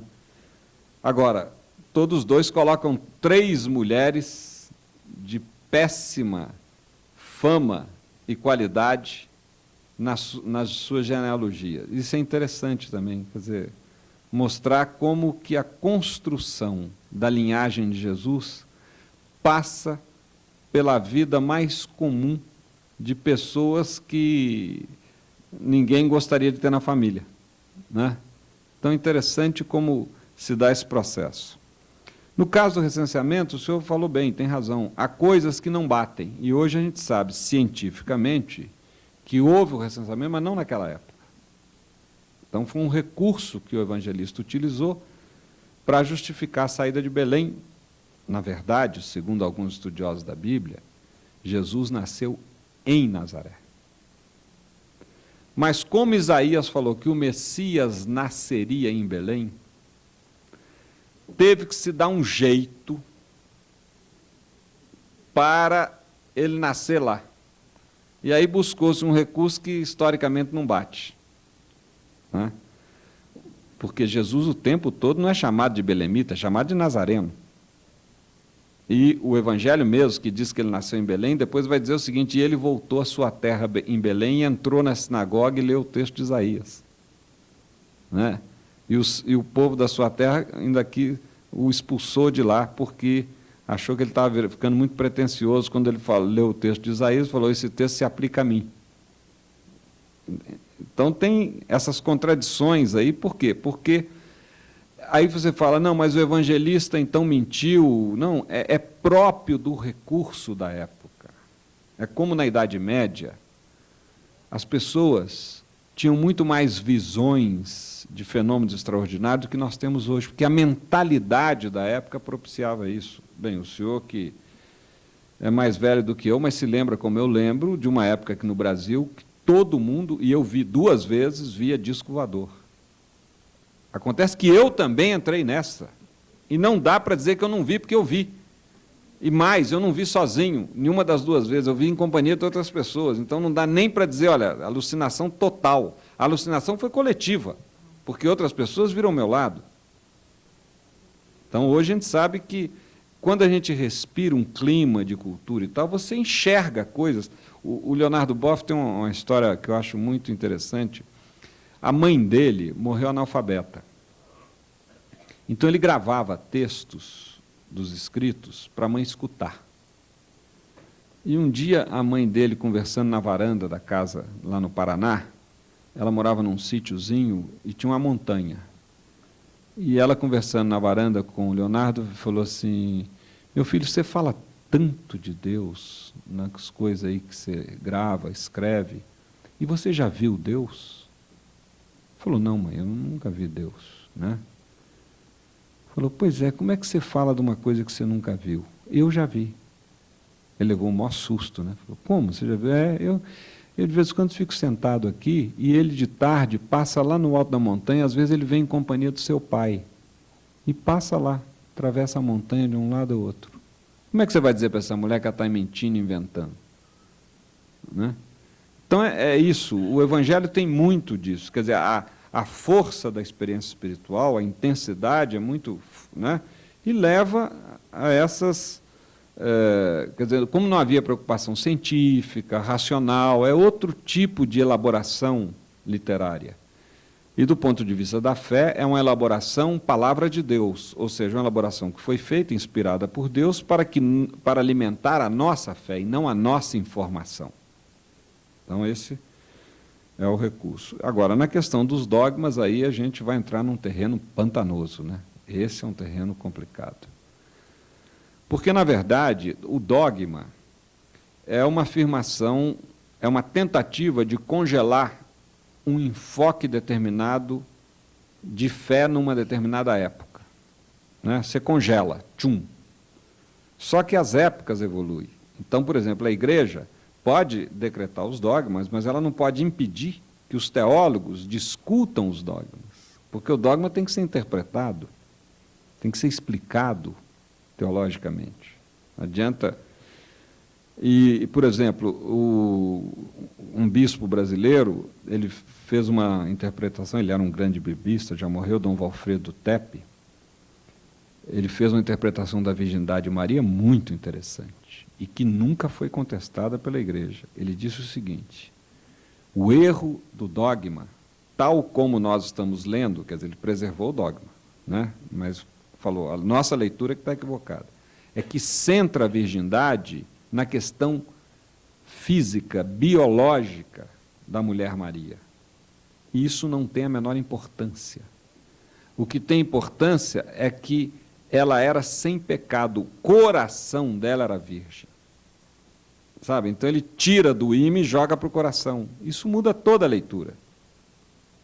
Né? Muda toda a leitura. Agora, é uma interpretação ousada do ponto de vista da leitura ortodoxa do dogma. Mas ninguém ousou dizer para ele, olha, espera aí, né? Não pode ser por aí. Porque o que é o conceito de virgem? Inclusive porque no hebreu do texto do Isaías, a palavra virgem significa também muito jovem, nascerá de uma mulher muito jovem, não necessariamente virgem no sentido que nós entendemos hoje. E aí fica polêmica também, né, entre o que Isaías quis dizer com esse texto. Próximo. Frei Beto, sobre o texto lido aqui, a gente pode ver que é um dos textos mais sublimes da história da humanidade, né? E acho que o escritor tem direito de desenvolver sua criatividade, né, desde que não fira a dignidade do fato. A gente fica triste quando vê Zé Saramago e outros escritores escrevem sobre um assunto tão importante da humanidade com um termo chulo, com um termo degradante, né? Porque foi colocado aqui a preocupação, né? A preocupação, porque Jesus não nasceu naturalmente. Olha, a gente sabe que a diferença entre o divino e o humano é muito grande. E o fato de o divino se inserir no humano é para a gente quebrar a cabeça mesmo, é difícil. Agora a gente pode debater, pode falar. Agora, a nossa formação cristã deve repudiar todo e qualquer fato que se relacione a esse assunto aqui e que degrade, né, e que trate com termos baixos, né, porque não só fere o fato, fere a dignidade da mulher e da pessoa humana, porque no fato Maria, na concepção de Jesus, né, a espécie humana foi dignificada por aquele fato, e nós devemos, né, e temos o dever de zelar por esse fato e por esse tesouro da humanidade, que é um tesouro nosso também. Era essa observação que eu faria. Obrigado. Muito bem. De fato, eu que admiro e gosto muito de toda a obra do Saramago, a minha restrição é o Evangelho segundo Jesus Cristo, né? Eu acho ali que ele foi realmente desrespeitoso com a figura de Jesus. eu acho que realmente a gente não tem direito de quase ridicularizar uma figura que para milhões de pessoas no mundo é uma referência muito importante, né? Eu posso não acreditar em Maomé, mas eu não posso, sabe, ofender toda uma tradição religiosa islâmica fazendo um romance em que eu coloco Maomé numa boate, né? Então, sabe, é uma coisa muito complicada isso. Então você tem que ter um limite. Ali eu acho que ele extrapolou. Além do que, eu não gosto literariamente do texto. Como a gente escreve, a gente percebe onde é que o autor... Então, eu percebi claramente naquele romance que ele foi muito bem até o meio. E ele deve ter sido pressionado ou pela ideia de escrever um outro romance, porque às vezes a gente está escrevendo uma coisa e fica envolvida com outro projeto, né? Então você fica doido para terminar esse aqui, porque o outro está pintando como mais fascinante. Ou o editor ficou pressionando, olha, precisamos lançar isso aí para o Natal, tem muito isso, né? Na época que vende e tal. Então, do meio para o fim, o romance cai muito em termos de qualidade, né? Fica apressadinho. E ele resolve as coisas lá de qualquer jeito. Então, realmente, eu não concordo com a sua crítica e também concordo com a sua observação. O que tem mais importante na mensagem de Jesus são duas coisas. Primeiro, o importante não é nem Jesus, nem a fé em Jesus. O importante é o amor. A ponto dele dizer que ainda que alguém não tenha fé, mas tenha amor, esse alguém encontrou o caminho da salvação. Quando pergunto a ele, né, quem haverá de salvar? Se salvar, no capítulo 25 de Mateus, ele diz, eu tive fome, me deste de comer, tive sede, me deste de beber, né? Estive doente, me visitaste. E muitos perguntarão, e quando, Senhor, te vi com fome, ou com sede, ou doente, ou nu? Cada vez que fizeste isso a um desses pequeninos, a mim o fizeste. Isso é revolucionário. Isso é revolucionário, né? E a segunda coisa é que Jesus chegou a uma radicalidade da dignidade humana, como o senhor disse, né? Eu vou mais a fundo, da sacralidade dessa dignidade, que promoveu uma revolução cultural que ainda nenhum estatuto político assumiu. Qualquer pessoa, seja ela a mais ignorante, a mais doente, a mais imbecil, a mais demente, a mais, né, abjeta, é templo vivo de Deus. Quem dera que a gente olhasse as pessoas assim, né? Seria uma revolução cultural que mudaria todo mundo, né? Começar pelo fato da gente não suportar a ideia de um semelhante em estado de carência. Boa noite, Frei Beto. Um prazer, né, estar aqui participando mais uma vez dessas rodas de leitura. E eu teria milhões de questionamentos a fazer ao senhor, mas uma coisa que como o senhor falou das bodas de Caná, eu gostaria que o senhor fizesse uma ilação daquele momento em que Maria intercede para que Jesus faça o seu primeiro milagre. E ele, de uma forma, como a gente lê a versão traduzida, de uma forma rude, ele diz, mulher, não é chegada a minha hora. Então, eu queria que o senhor, no campo da ilação, pudesse fazer, assim, passar para a gente o que seria esse momento. E por que a gente não lê o texto, né? Aí eu te dou a resposta.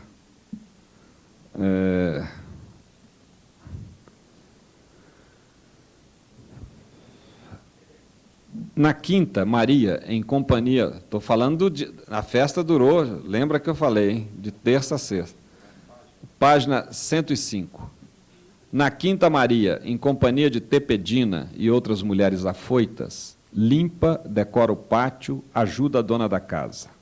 Preparam guisados de pombos dos montes da Judéia, vitelos das Transjordânia, novilhos de Saron. Essas receitas todas tinham nos livros aí, viu? Nas travessas fazem arranjos com figos, peras e maçãs. Quando a tarde esmaece, Jesus chega com seus amigos. Maria corre ao seu encontro no jardim. Eles não têm mais vinho, sussurra aflita. O que queres de mim, mulher? Minha hora ainda não chegou. João observa o diálogo ríspido entre mãe e filho, sem entender o que se passa. Jesus comenta com Pedro, o vinho acabou. Pedro corre em direção à garrafa de aguardente e, aliviado, enche a sua copa. Volta para junto de Jesus e observa. Quando os convidados atinarem que o vinho terminou, ficarão tristes, e os noivos se darão conta de que não há mais clima para a festa. Não permitirei que isso ocorra, assevera Jesus. Aproxima-se da mãe, que enfeita de figos o contorno da mesa, e segreda-lhe algo ao ouvido. Os olhos de Maria luzem. Ela chama os servos, aponta-lhes o filho e ordena: fazei tudo o que ele vos disser. Sob o ângulo dos pórticos estão as 6 vasilhas de 40 litros cada, que continham água para as abluções. Em todas as casas que qualquer pessoa entrasse, você tinha que se lavar, porque as pessoas caminhavam em estradas de terra, sujavam as mãos, os pés, o corpo.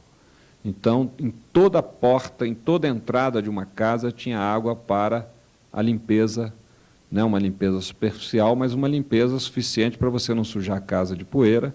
As pessoas entravam, lavavam os pés e também as mãos, o rosto, do suor, etc. Então, sob os ângulos pórticos, estão as 6 vasilhas de 40 litros cada, porque aí é para uma festa de casamento, todo mundo tem que se lavar, que continham água para as abluções. Jesus diz aos servos: enchei as talhas de água. Eles as completam até a boca. Jesus estende-lhes a taça: retirai um pouco e levai ao copeiro. Ao provar Neemias, mestre da copa e devoto de Baco, certifica-se espantado de que acabava de degustar um vinho de excepcional qualidade. Como não identifica a procedência, comenta com o noivo: todos servem primeiro o vinho bom, e quando os convivas já estão rindo à toa, menos atentos à qualidade, serve o inferior. Tu, porém, guardaste até agora o melhor vinho. Léo degusta-o. Neemias, que maravilha! De onde tiraste este licor de anjos? De Atulaim? Eu descobri na pesquisa que o vinho de Atulaim era considerado na Palestina o melhor de todos, né? Era a França lá da época. Não sei de onde veio, diz o copeiro. Alguém deve ter te trazido de presente. Talvez seja de uma safra especial produzida em Kiriat Jearim, que era outro lugar também muito bom. Meu paladar jamais conheceu bebida tão deliciosa. Jesus e Maria, que observam a libação, sorriem um para o outro. No dia seguinte, Jesus e seus amigos descem com Maria para Cafarnaum. Pedro só lamenta não ter trazido um pouco da aguardente de tâmara. Então, um pouco isso, né? Por aí.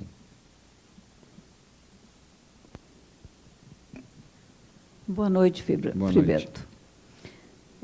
Eu não sei se isso é uma indagação só minha, mas eu acho que o senhor, como um estudioso bíblico, eu não sou muito, digamos, estudiosa biblicamente, eu gostaria de saber o seguinte: dentro dos seus estudos bíblicos, existe o quê? Já foi colocado aqui algumas perguntas e aquilo que a gente sempre, né, lê sobre a vida de Jesus, quando ele nasceu, a forma que nasceu, até um determinado período da infância. Depois Jesus, ele some. E ele reaparece com 33 anos. E eu me pergunto e não tenho resposta. E nesses estudos seus, então, será que talvez você tenha visto alguma coisa que possa passar para a gente? Nesses 29 anos ou 28 anos, todo filho, ele tem uma construção. O quê? Ele é adolescente, na fase de adolescência, ele é observado pelos pais, eles fazem alguma coisa, né? E que aquilo ali, ele tem uma história. Ele constrói como Jesus deve ter construído a sua história até chegar aos 33 anos. E eu fico me perguntando, ninguém sabe, não existe uma Bíblia, não existe nada que diga sobre essa história de Jesus. O senhor viu essa passagem, alguma coisa dessas passagens entre esse período, que talvez o senhor possa até escrever um livro sobre a história dos 28 anos de Jesus Cristo? 29? Essa pergunta da senhora é uma pergunta típica de projeção da nossa mentalidade à antiguidade. Que é normal, todos nós fazemos isso, mas é uma típica projeção. Por quê? Vou dar um exemplo paralelo.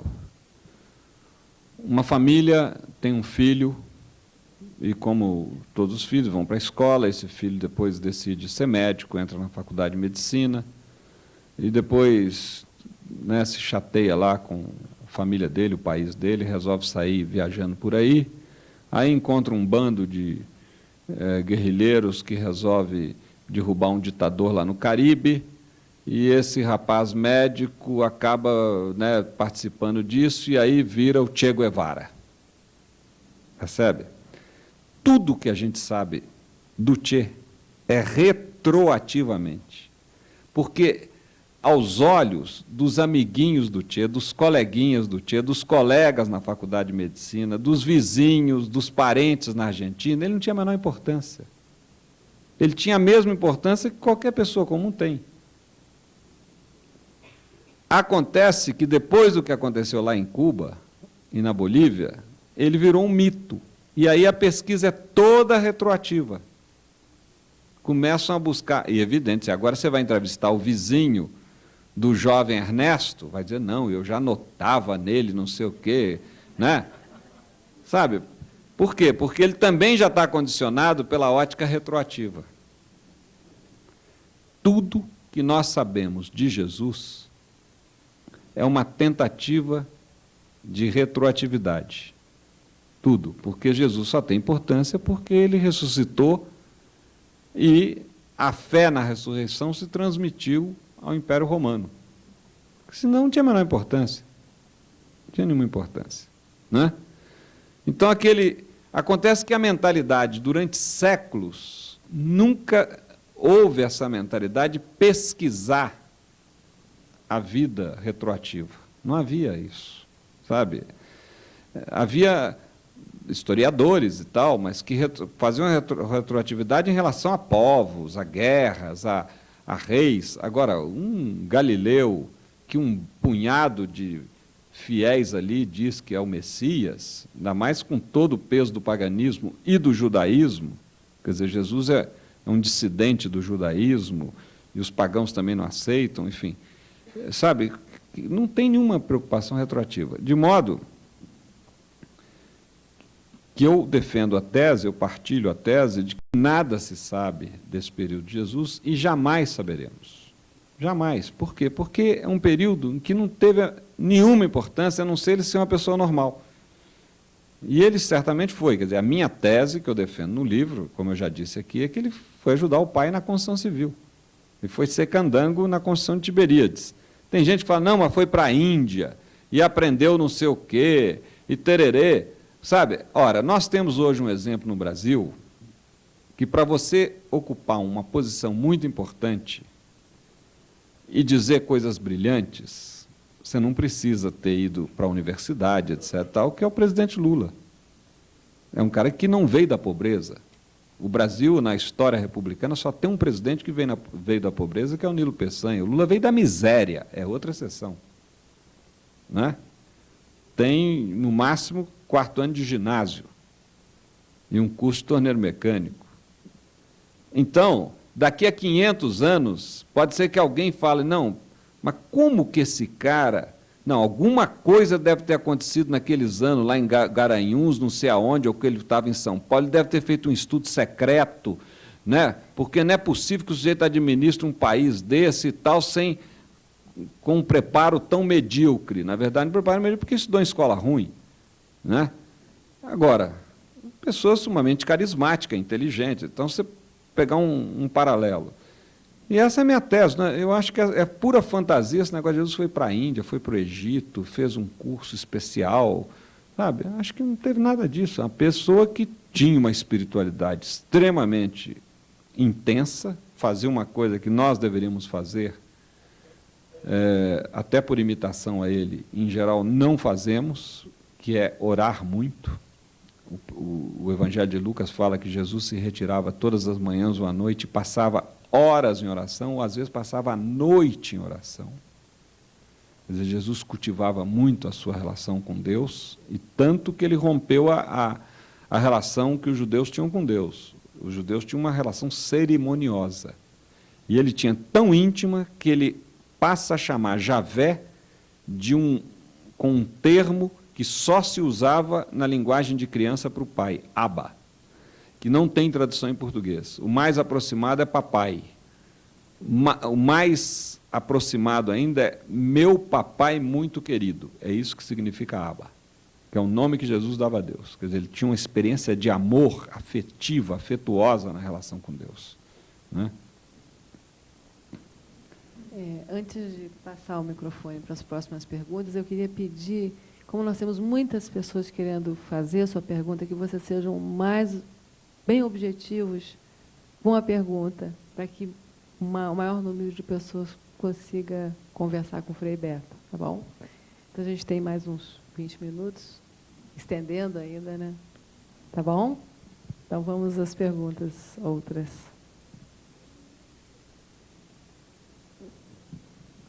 Buenas noches, Frei Beto. Yo estoy interesado, no soy erudito en cuestiones bíblicas, soy un neófito prácticamente, pero me interesé por la vida de Jesús como plenamente hombre, como humano. Entonces yo quisiera que usted pudiera, no sé, cuál es su idea sobre el papel de Jesús como hombre, como político, consciente o inconscientemente, por la claridad de su palabra, por la fuerza y poder de su oratoria. O sea, eso me gustaría, tengo una admiración por vos como escritor, pero no he tenido la oportunidad de leer Entre os Homens. Ok. Bem, Jesus, não resta dúvida que, independentemente da fé que tenhamos ou não nele, vamos pensar assim, para o mundo daqueles que não têm fé nele, como presença de Deus entre nós, ele, sem dúvida nenhuma, foi uma pessoa especial, uma pessoa carismática, como Gandhi, né? Aos olhos dessas mesmas pessoas ateias, vamos dizer assim, foi uma pessoa especial, carismática, enfim, e tanto Nelson Mandela, Teresa de Calcutá, enfim, tantas figuras, né, o Einstein, tantas figuras que marcaram a história humana pela sua genialidade, pela sua maneira de ser, pela sua oratória, inclusive, tudo isso. Sem dúvida nenhuma, Jesus não teria, nós não estaríamos falando dele aqui hoje se ele não fosse uma pessoa muito carismática, muito capaz de irradiar uma energia. Né? O que é uma pessoa carismática? Uma pessoa que, quando você se aproxima dela, você sente uma energia diferente. Ela não precisa nem falar. Você sente que ela está, né, parece que ela não segura essa energia, está concentrada e aquilo passa.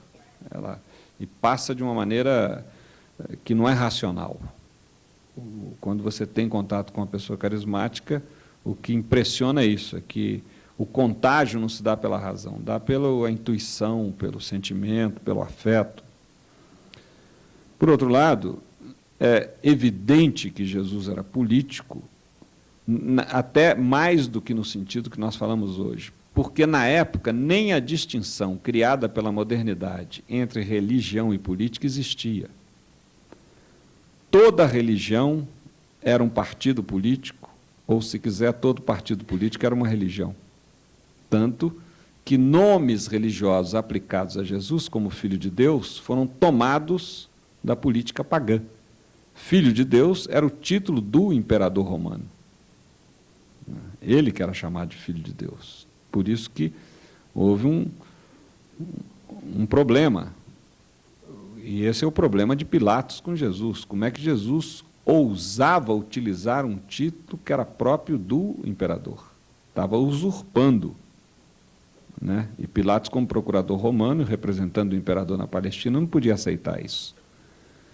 E eu sempre digo o seguinte, tem gente que fala para mim, não, Beto, mas você está misturando religião com política. Eu falo, olha, vamos com calma, porque pode ser que na sua religião essa relação não exista, não a mistura, mas essa relação. Mas na minha existe, porque eu sou discípulo de Jesus.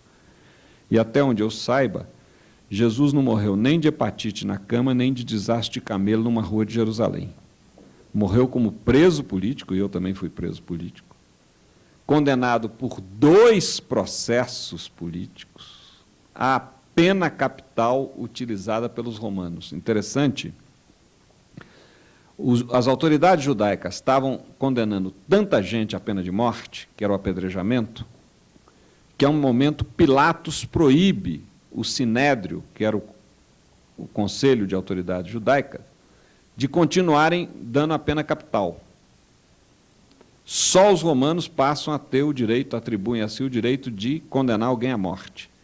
É por isso que dentro de uma cultura, de uma terra onde a pena capital era o apedrejamento, Jesus excepcionalmente morre na cruz. Porque ele morreu, ele foi condenado à morte no momento em que os judeus estavam proibidos, pela autoridade maior, que era a ocupação romana, de aplicar a sua pena de morte. Então, tendo sido condenado à morte, ele foi morto pela pena capital romana e não judaica. Logo depois, essa interdição foi suspensa. E Estevão é o primeiro mártir cristão morto por apedrejamento. E Paulo participou do apedrejamento de Estevão, como contam os Atos dos Apóstolos. Né? Paulo era menor, não podia julgar pedra, mas segurou os mantos daqueles que julgavam pedra. Então é interessante observar esse contexto. Ou seja, a mensagem espiritual de Jesus teve tanta força política, mexeu tanto com as estruturas da época, que ele foi condenado politicamente. Então, a questão é como saber fazer a relação da fé com a política, para não cair nem na ideologização da fé, nem na confessionalização da política. Esses são os 2 perigos. Quando você ideologiza a fé, você esvazia a fé do seu conteúdo e cai no racionalismo. E quando você confessionaliza a política, você cai no fundamentalismo, que é o que está havendo muito hoje, aí, né? Não só de um lado, mas do outro também. Quando o presidente dos Estados Unidos fala minha guerra contra o bem e o mal, calma lá. Né? Mas quem é que está decidindo essa dicotomia aí? Né? Qual é o critério para dizer o que é bem e o que é mal? Vamos lá, vamos com calma, né? Além de ser uma dicotomia que já não convém. Enfim, então, de fato, Jesus, aos olhos, com exceção dos seus discípulos, para todo mundo era um político. Para os fariseus, para os saduceus, para os doutores da lei, para o sinédrio e para os romanos. Era um político. E assim foi condenado como político. Por quê? Porque não havia distinção. Todo político usava uma linguagem religiosa. Era a linguagem própria do mundo político. Né? Você não tinha uma linguagem laica. Isso é uma coisa muito moderna. Né? Isso é próprio da agora. E a gente também comete o equívoco de fazer essa projeção retroativa e aí as coisas ficam confusas, porque a gente fica querendo encontrar né? O bispo Desmond Tutu, da África do Sul, dizia que não há nada mais político do que dizer que Jesus não tinha nada a ver com a política. Nós temos mais umas 3 perguntas, eu acho, então vamos tocar. Tá. Por favor, nas outras rodas de leitura sempre é feita uma apresentação grande da história do... Você pode aproximar mais? Sempre é feita uma apresentação da pessoa com muito cuidado, e hoje não foi feita. Eu acho que seria muito bom para o auditório compartilhar da beleza que foi sua vida. Cada um sabe uma pincelada, a gente tem uns 5 minutos da sua história. E gostaria de fazer uma pergunta também teológica. O conflito que aparece com a proposta de Jesus, que na genealogia se procura mostrar que ele está enraizado na cultura judaica. Mas a proposta do Evangelho é uma ruptura com a tradição judaica. Me parece que seria absolutamente inconciliável o judaísmo se converter ao cristianismo. Ele deixa de ser judaísmo. E parece que no Atos dos Apóstolos, inclusive, São Paulo comparece ao que parece que é chamado Primeiro Concílio, que é colocada a questão da circuncisão Mas muito mais do que isso seria a ruptura com toda a tradição judaica. Como é que seria possível conciliar a tradição, o Antigo Testamento, vamos dizer, o cristianismo ser um neojudaísmo? Bem, antes de falar da minha história, eu vou na segunda questão, que o senhor colocou muito bem. Jesus nunca fundou o cristianismo. Jesus apenas quis criar uma nova maneira de ser um bom judeu. Não é? Só que foi tão nova que quebrou, né? O galho rompeu, quebrou da árvore e caiu no chão e virou uma outra árvore, que é outra coisa. Esse é um detalhe. Então, a gente fica pensando assim, Jesus era Deus, então ele, na cabeça dele, sabia que em 2003, em dezembro, nós íamos estar aqui conversando sobre ele. Isto é heresia. Diga-se de passagem, muito padre infunde na nossa cabeça esse tipo de ideia. Isso é heresia. Porque isso é negar a humanidade de Jesus. Isso é condenado pela igreja oficialmente. Porque supõe que Jesus só era humano por fora, na casca. Por dentro, sendo Deus, ele podia saber que em 2003... Não. Jesus era homem, ser humano, exatamente como nós somos. Exatamente. Tanto que Lucas diz, ele crescia em graça, sabedoria e idade. Se ele crescer, ele não nasceu pronto. Não é? Ele mesmo foi tomando consciência da sua intimidade com o Pai ao longo do crescimento da sua fé. Aí você pergunta assim, mas ele não era Deus? Era, mas não porque tivesse um computador na cabeça que via o futuro, porque amava assim como só Deus ama.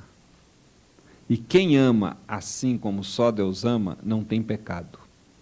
Esse é o diferencial de Jesus em relação a nós. Não é? A divindade não está na onisciência, a divindade está no amor. Deus é amor. A essência de Deus é esse amor. Né? E Jesus amava como só Deus ama. Então esse é o diferencial. Mas ele teve crise de fé. Meu pai, por que me abandonaste? Ele teve tentação. Se você negar que Jesus teve pulsão sexual, você comete uma heresia. Evidente que convém à igreja que você não toque nisso. E ninguém vai te condenar por isso.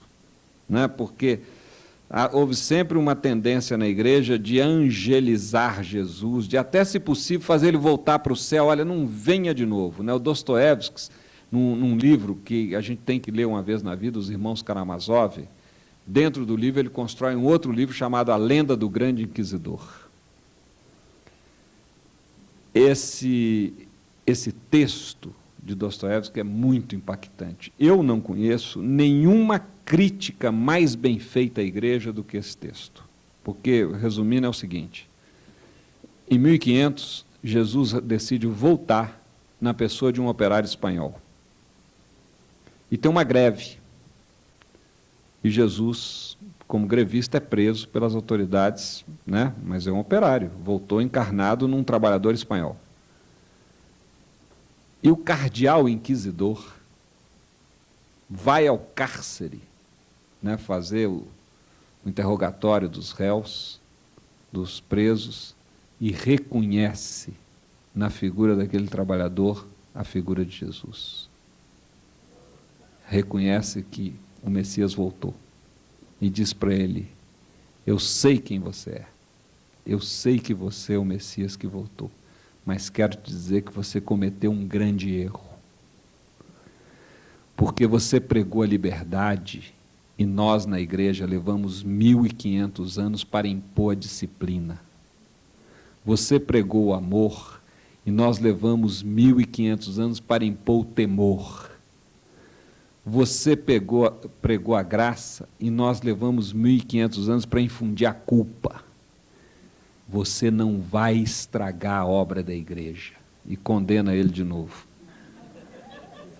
É uma maravilha, né? É só um gênio, né? E diga-se de passagem que Dostoiévski era profundamente cristão. E disse uma coisa que é revolucionária. Ainda que me provassem que Jesus não estava com a verdade, eu ficaria com Jesus. Não é? Isso é impactante. Então, eu queria chamar a atenção para esse detalhe. Jesus não inventou o cristianismo, de fato, ele foi um neo-judeu, tanto que Paulo e Pedro brigaram muito. E brigaram de um xingar o outro. Leia na carta aos Gálatas os palavrões que Paulo se refere a Pedro. Infelizmente, nós não conhecemos a resposta de Pedro a Paulo, né? O que mostra que, de vez em quando, você xingar alguém não é tão pecado assim, porque os dois são importantes santos da igreja. Enfim, é bom até desopilar o fígado para não ficar com mágoa no coração, né? Mas Pedro não conseguia dar o passo para a catolicidade. Qual é a grande novidade do cristianismo? É a primeira religião que não está presa a uma etnia. Quem inventou a globalização foi Paulo. Quem inventou a globalização foi Paulo. É a primeira vez, por isso que a palavra católico quer dizer universal, na tradução atual quer dizer globalizado. A palavra católico em grego, a melhor tradução atual seria globalizado. Ou seja, você pode agora aderir à fé em Jesus sem negar suas origens étnicas e culturais. Então você pode continuar grego, você pode continuar judeu, você pode continuar bárbaro, você pode e aderir a Jesus, né? Essa é a grande revolução que fez com que o cristianismo explodisse pelo mundo do Mediterrâneo e derrubasse o Império Romano.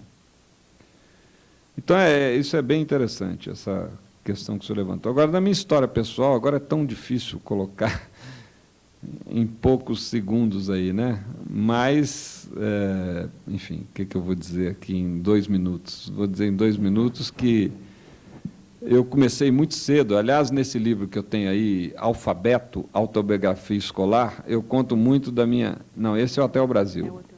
O Alfabeto... eu conto a minha trajetória desde o jardim da infância até a universidade, até a entrada nos dominicanos. Quer dizer, eu nasci em Belo Horizonte, fui criado no Rio, um período da infância, depois voltei para Belo Horizonte e muito cedo entrei na militância estudantil, com 13 anos, e mais cedo ainda fui ocupando funções na militância estudantil. Então, com 17 anos, eu era dirigente de um movimento nacional chamado Juventude Estudantil Católica, onde eu fui dirigente nacional desse movimento e conheci 3 pessoas hoje muito conhecidas, porque eram dirigentes regionais do movimento, então eu participei de encontros com ele, o José Genuíno, o Zé Graziano e o Henrique Meirelles, né? Os 3 eu conheci há 40 anos atrás, na militância estudantil. E depois eu fiz jornalismo e resolvi, no meio da faculdade, ser frade, né? Tinha essa dúvida, mas já antes de entrar na vida religiosa, eu fui preso pela primeira vez no golpe de 64, fiquei 15 dias preso, depois entrei nos dominicanos, aí fui estudar antropologia e filosofia, me meti na resistência à ditadura militar, fazia contrabando de gente, né? Tirava gente procurada do país, perseguida do país, e aí fiquei preso 4 anos. Depois fui viver numa favela 5 anos, porque eu não queria viver no exílio, então me meti a viver numa favela no Espírito Santo e me dediquei ao trabalho das comunidades eclesiais de base. Em 79 eu fui para o ABC Paulista e lá fiquei cuidando da pastoral operária e conheci um dirigente sindical, como havia vários, chamado Luiz Inácio, né? Até hoje eu trato ele por Luiz Inácio, né? E, enfim, e aí, por estar ali, acompanhei o nascimento da CUT, do PT, nunca fui militante de partido, nem do PT, né? Mas sempre acompanhei, criei vínculos de amizade com muitos ali. E aí, uma história que se deu em São Paulo, todo esse período, mas viajando pelo Brasil, e hoje estou Barnabé, né? Funcionário público federal, e gostando muito do que faço, que é o Fome Zero, porque eu tenho o privilégio de fazer a versão política da multiplicação dos pães inventada por Jesus. Então, E essa multiplicação está dando muito certo, né? Já chegamos a 1,5 milhão de famílias, num programa que não é assistencialista. Muita gente imaginava uma grande gincana de distribuição de alimentos, e o programa é distribuição de renda, né? Conquista da autoestima, enfim, onde chega a mortalidade infantil decresce rapidamente. Então, enfim, estou nisso aí, seja o que Deus quiser. Hein? Esqueci de muitas coisas. Eu sou filho da mãe, né? Com muito orgulho, e digo que eu não tenho complexo de Édipo porque eu sou próprio, né? E a minha mãe é a maior especialista na culinária mineira, que tem um livro clássico chamado Fogão de Lenha, 300 anos de cozinha mineira. Pois é.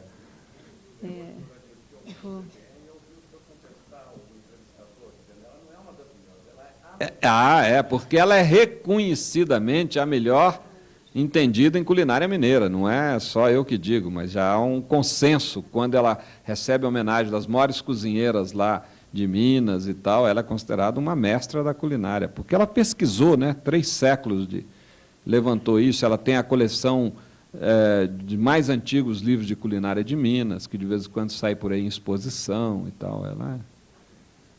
Mas deu para comer bem sem ficar gordo, né? Nós vamos... Sei que temos várias perguntas, não vai haver mais tempo. Então, nós vamos para uma última, que está ali. E ainda tem o sorteio do livro, os autógrafos, tem várias atividades ainda. Por favor. Boa noite, Frei Beto. Muito obrigado por nos dar o prazer dessa palestra. Frei, o senhor, ao longo da vida do senhor, teve esse engajamento religioso bastante relevante, bastante... como é que eu iria dizer, respeitável. Mas, ao longo da sua vida também, o senhor conviveu com teorias comunistas, socialistas, o senhor participou, foi preso político, contando aí o senhor auxiliou perseguidos políticos a sair pelo país, um deles hoje é diretor de jornalismo de uma rede de TV. Em algum momento, não houve choque assim de teorias? Uma fez o senhor questionar a outra e vice-versa? E, para finalizar, ser sucinto, como o senhor vê a voz da igreja nesse mundo neoliberal hoje?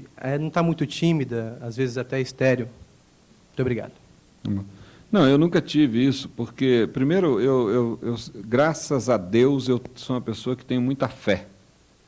Até costumo dizer que eu descobri que Deus tem muita fé em mim, né?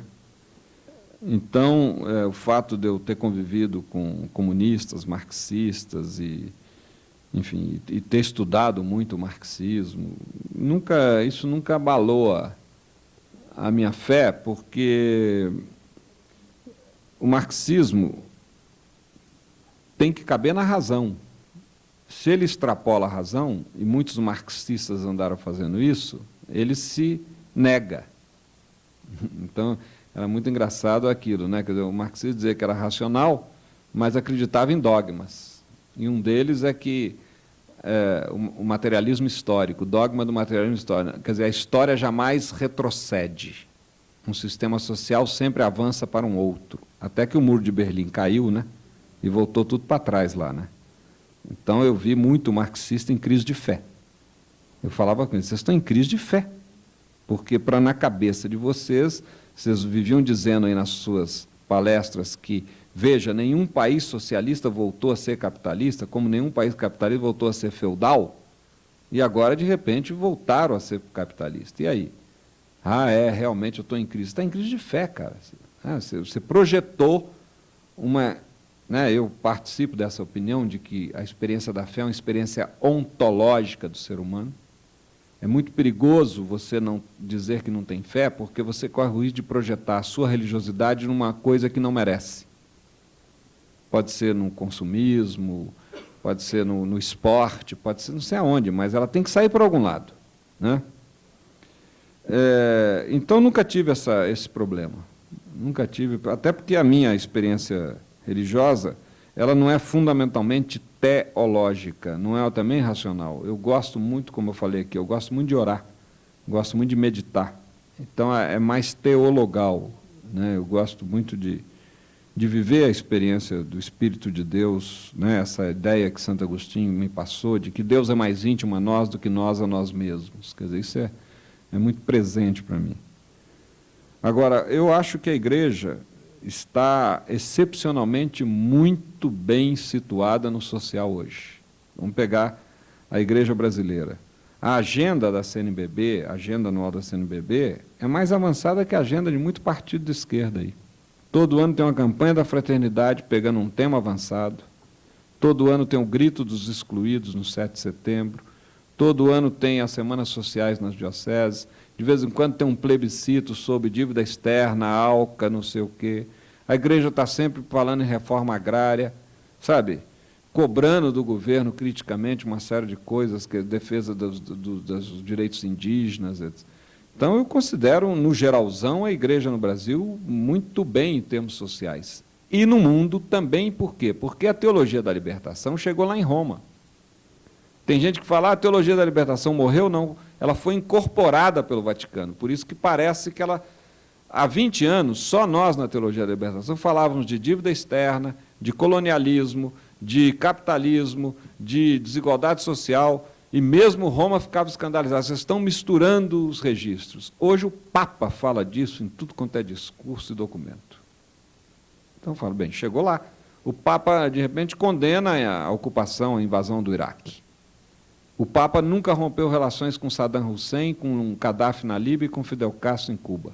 A política externa do Papa é 1000 vezes mais avançada que de muitos países da Europa e dos Estados Unidos e Canadá. Então eu falo, bem, agora, se você me perguntar como é que eu vejo o Papa, para terminar eu digo, eu respeito muito, admiro muito, mas para mim ele é um homem que tem a cabeça de direita e o coração de esquerda. Né? É isso aí, gente. Não vamos ter mais tempo para... Acho que continuaríamos indefinidamente aqui com o Frei Beto, mas já estamos na hora. Eu queria, antes do sorteio, falar o seguinte, quando a roda começou, e esse senhor tão gentil fez alguns elogios à roda de leitura e em relação a mim, eu queria dizer a vocês que por trás dessa conversa, né, aqui tão boa, gostosa, que o banco apoia, não é exatamente uma conversa, é um programa de leitura, né, que leva as pessoas ao livro, que procura levar ao livro. Existe uma equipe enorme, né, que aparece a Suzana aqui, mas por trás tem muita gente trabalhando para isso. E como toda a equipe que trabalha, vou ler aqui algumas das pessoas envolvidas com a Roda de Brasília. Da parte do teatro, nós temos aqui sempre conosco o Edmilson, o Pablo, o Mauricinho. Na filmagem, ali sempre a BSB Produções, o Reinaldo e o Luiz. Na recepção, a Aberli, a Samira, Rogeli, Leonardo. A Arco-Íris, distribuidora de livros, está sempre conosco. Do CCBB, toda a direção, a coordenação, Marcelo Mendonça, Fábio Cunha, Luiz César, que está ali conosco, Rosato, Celso Cavalcante, muita gente lá de dentro. A Neide Nobre, a Luísa Alves aqui na divulgação, o Cabral na distribuição de panfletos. Enfim, é um conjunto de pessoas que fazem com que a roda exista. No Rio há 12 anos, ano que vem será o 12º ano, e aqui em Brasília vai para o 4º ano. Nós estamos, então, né, continuando um trabalho. E uma equipe no Rio de Janeiro, Roberta Rangel, aqui, produtora da Estação das Letras. Aí, Roberta veio a Brasília dessa última do ano, está aí. E Ana Paula, Dani, enfim, é uma equipe muito grande. Né? E só, enfim, às vezes aparece uma pessoa aqui em cima, mas por trás de mim tem muita gente que trabalha para burro, trabalha dessa. Tá bom?